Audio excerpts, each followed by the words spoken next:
Here's an overview of the 1976 Datsun 280Z now that it's completed.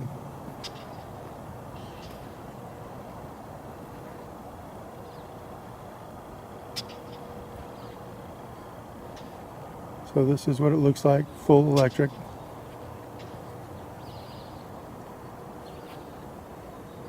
You'll notice as we get around to the rear, no tailpipe.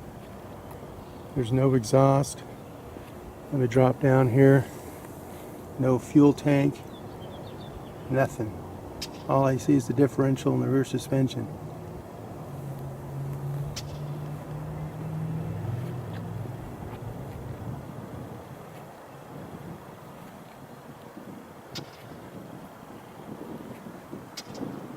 Let's take a peek at the inside.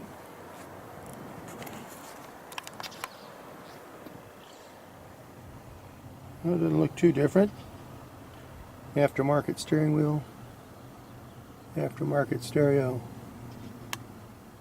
But it looks like a 280Z to me.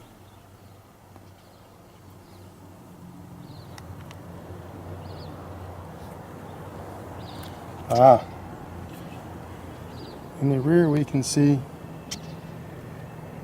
that there's something different. That's the 5 kilowatt charger. And there was just really nowhere to put it, that it would be hidden and that it would get cooling air, be out of the weather, so forth. So that's the only tall tale sign. So let's open the hood and take a closer look inside. Well, it doesn't look like a stock 280Z to me.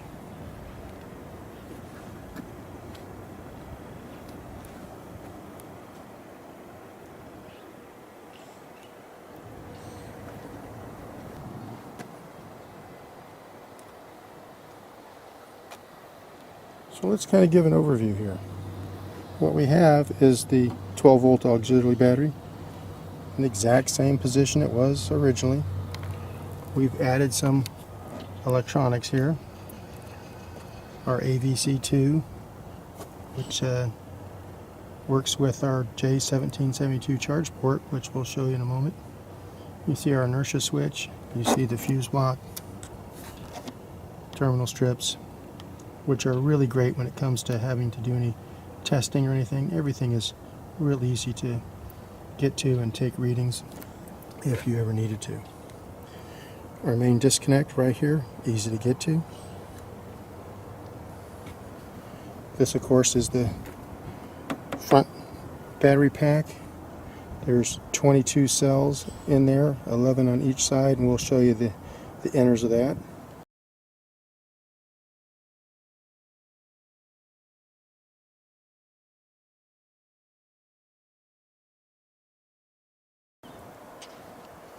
There's a lower front pack.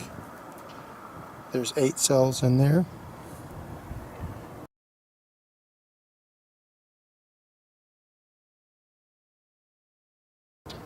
On top of those are our 2 Curtis 1239E controllers. Down here in the hole here, kind of hard to view from here, but there's one of 2 pumps. There's one on the other side, just exactly like this. Those pumps pump coolant through this chill plate, which is underneath the controller, sandwiched to the controller. So you'll see our coolant reservoir right there. So the coolant flows out of the reservoir, through the pump, through the chill plate, then down to the radiators down below, and you'll see a couple of the fans, but this radiator goes all the way across the lower portion there, and then from the radiator back to your reservoir. Let's take a look from below here. That's the front of the car. You can see the radiators long and narrow with fans on top. Notice nothing hanging down under the car.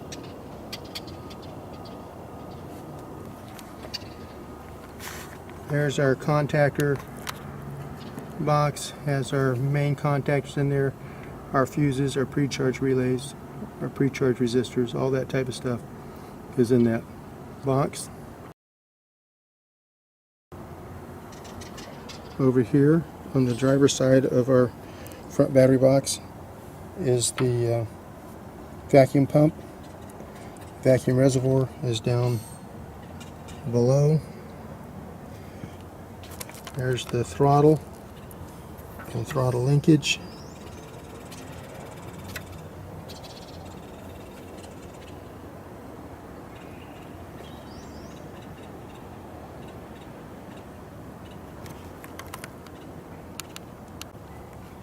Well, in the rear, there's nothing to see other than the charger. Under the carpet, there's this hardboard thing. Can't lift this up right now because it's strapped down, the straps. But if you lift this up, you can see the lower battery box. We'll show you shots of that without this cover on. But in other words, except for this little bit right here where the charger is, this has the exact same amount of cargo space as it had originally.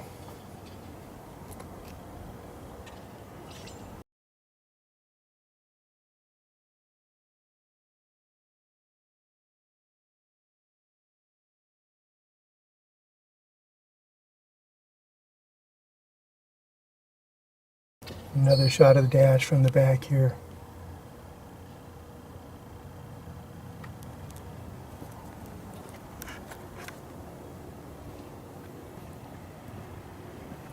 So that's an overview of the Datsun conversion. We'll go for a little road test in the next video, just as we did before we converted it. We'll again go for a little ride and show you how it drives, what it sounds like, all of that. But let me tell you, it's easier to drive. It's just much smoother, much nicer now than it was originally. I'll take this over the original any day myself. Well, we have a lot of glare on the inside here, but we're going to give you a little little shot of the cockpit area here. So I'm going to turn on the key. This has something that I would break on any car I ever owned. And it's this annoying buzzer, but not my car, so here goes. You can hear the contactors kick in. And the Curtis gauges go through their cycle. So we have our 12 volt gauge. Shows that we got about 14.6, that our DC to DC converter is working as it should. And so closest to the driver, we have our primary controller. This is our secondary. Now, these gauges aren't necessary for anything other than programming and for monitoring. So we keep them for monitoring. So what we can monitor, if I can get a shot here, is RPMs, amps, volts, motor temperature, controller temperature, minimum voltage, maximum amps, and back to RPMs. And we have the same thing on both of them. So a lot of times what I like to do, especially up here where it gets really hot, I'll stick one on motor temperature. I'll stick the other one on controller temperature, and I'll monitor one of the controllers. They usually run identical temperature. So we have a green light just to remind you that the system's on, because you can't hardly hear anything. I can hear a slight noise of the pumps and fans. but that's very, very slight. You'll never hear it outside of your garage. This is the switch for the heater. This is our JLD 404 down here. And so we're pulling 2 amps right now, just running the DC to DC converter. That's our pack voltage. That's the amp hours out. We drove around the parking lot a little bit here to get the video and so forth. So that's it. All the other controls are exactly the same as they were from the factory.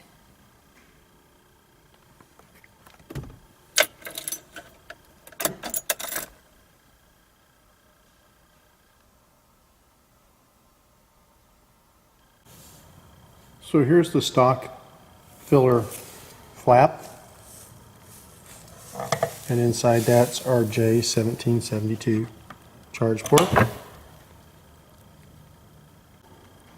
A common issue you'll find, even with factory vehicles typically, is that 12-volt battery will go dead when the car sits for any length of time. So we always include a little trickle charger, and in this case it's mounted right under our main disconnect switch down in there. And so if you're going to leave the car for an extended period of time, you simply plug that trickle charger in and no worries. It's going to take care of the 12-volt battery for you.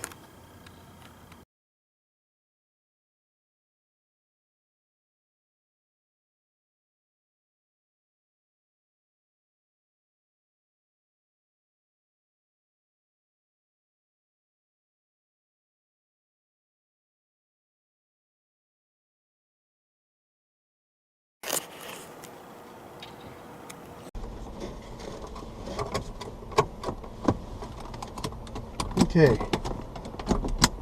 we're going to go for a little test drive. We're basically going to go the same route we did when we first picked up the car. We'll do that, and then we're going to hit Interstate 5 and head north. And we'll see how long the batteries last.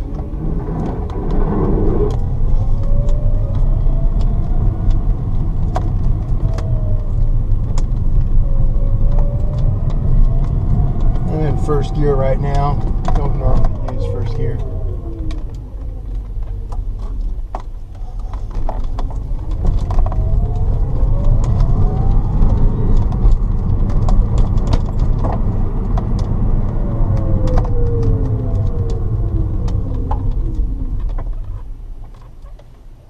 We're in second gear now. We'll take off in second gear all the time.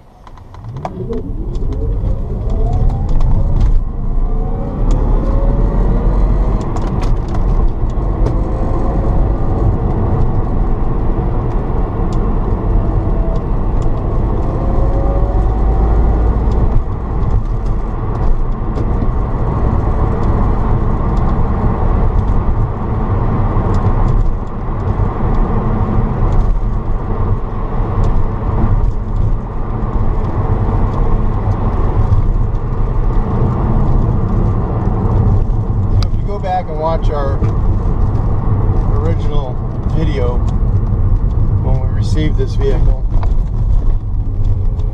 and the test drive when it was gasoline powered. We just did this quick little drive here.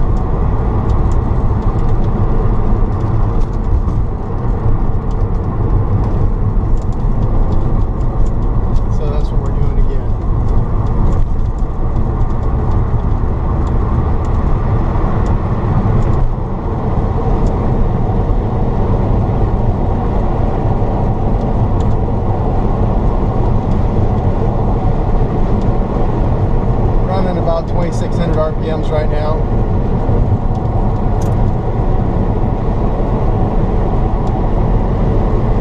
Miles an hour.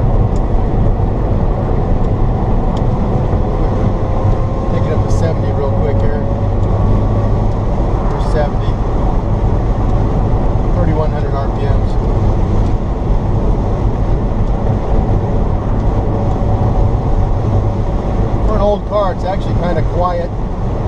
not too many noises. I can hear the sunroof leaks. Old gasket.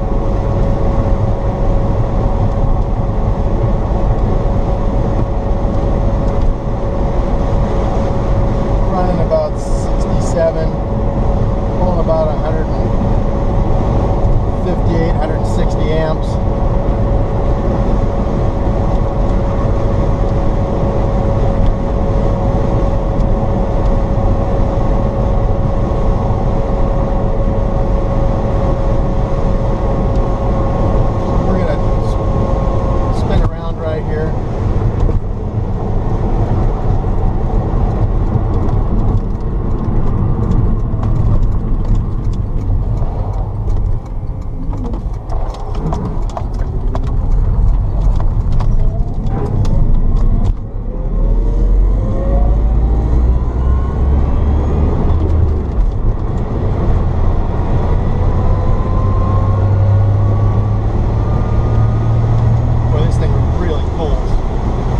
That's 80.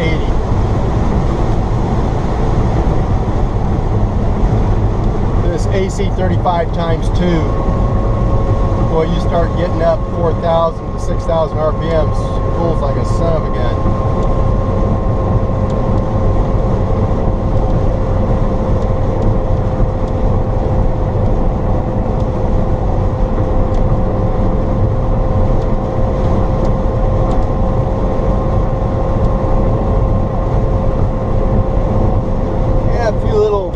Upholstery creaks, and of course the sunroof leak a little bit. Other than that, for an old car, it's pretty quiet. Wish my Carmen Ghia were this quiet. It leaks air everywhere, that car. It has all sorts of squawks and squeaks. So now we'll go back, hit Interstate 5, head north for about 20 miles.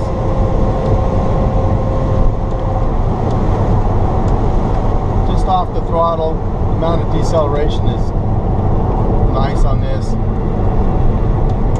A little more aggressive than on my Carmen Ghia, but not overly. For the weight of the car and everything, I've got 50% regen, and it's comfortable and nice to drive.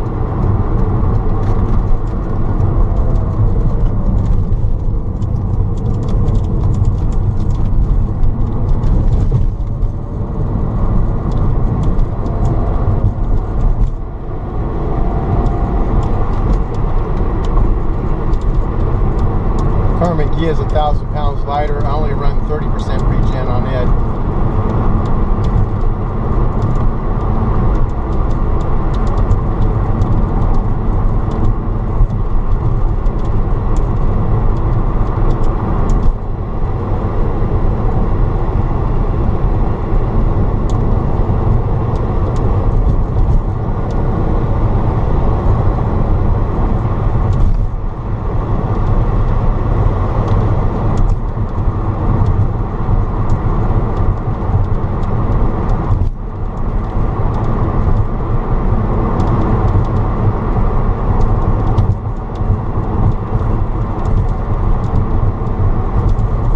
Cross over the freeway, do a cloverleaf, and head north.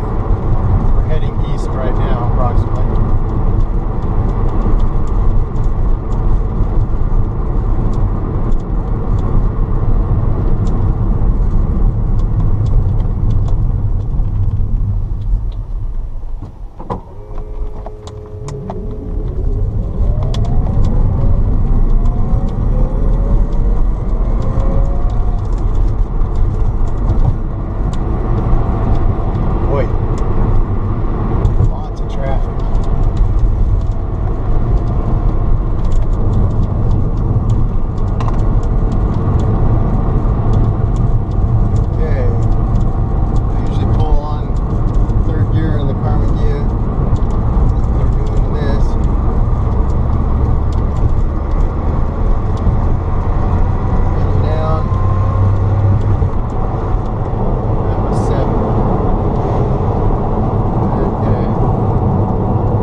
pulls.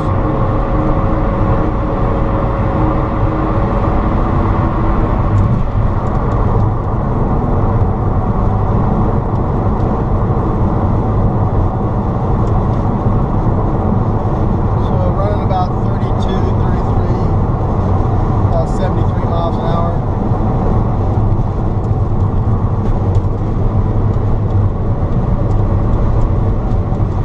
Dropping down to about 27.